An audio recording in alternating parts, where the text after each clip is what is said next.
Dans son ministère auprès des enfants de Dieu, le Saint-Esprit poursuit des objectifs précis. L'un des principaux d'entre eux consiste à les conduire à cette position en Christ, qui n'est plus une simple théorie, mais une connaissance expérimentale de sa vie de résurrection.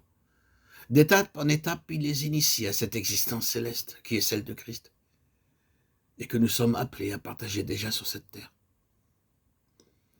En effet, les conditions qui prévalent actuellement au sein du peuple de Dieu se signalent par un détachement de plus en plus marqué à l'égard des éléments extérieurs de la piété, qu'il s'agisse des hommes, des mouvements religieux ou d'une manière générale des facteurs visibles et tangibles de la vie chrétienne.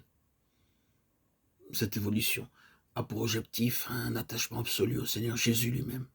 L'Antéchrist va bientôt paraître, mais il se manifestera vraisemblablement sous le couvert d'un soi-disant christianisme mondial qui se donnera comme le représentant du progrès et prétendra travailler au relèvement social et moral de l'humanité. Des foules seront entraînées après lui, et ceux qui voudront rester en dehors d'un tel mouvement seront montrés du doigt et frappés d'ostracisme.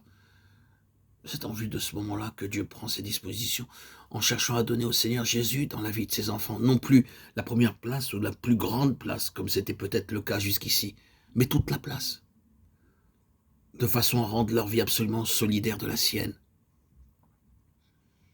Ils sont nombreux, hélas, ceux qui trouvent leur vie dans le travail, dans les œuvres, dans les mouvements religieux, dans les églises ou les sociétés, dans les entreprises d'une sorte ou d'une autre, dans le voisinage de certaines personnalités, ou dans l'intérêt que leur procure un enseignement particulier.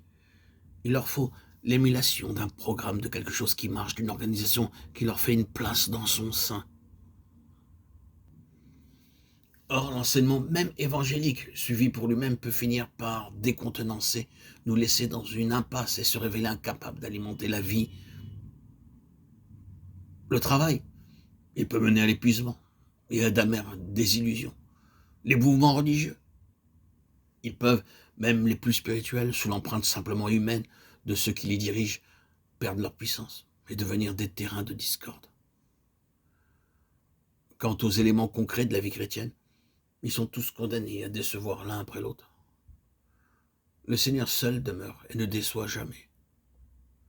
Malheureusement, l'attachement qu'on a pour lui est souvent affaire d'occasion et reste à la merci des circonstances qui l'ont inspiré. Une personne ou un groupe de personnes, un mouvement spirituel, un endroit, une œuvre, que ces points d'appui viennent à fléchir, la foi chancelle.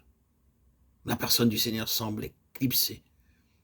Et il en résulte pour la vie spirituelle une douloureuse période d'incertitude et d'obscurité.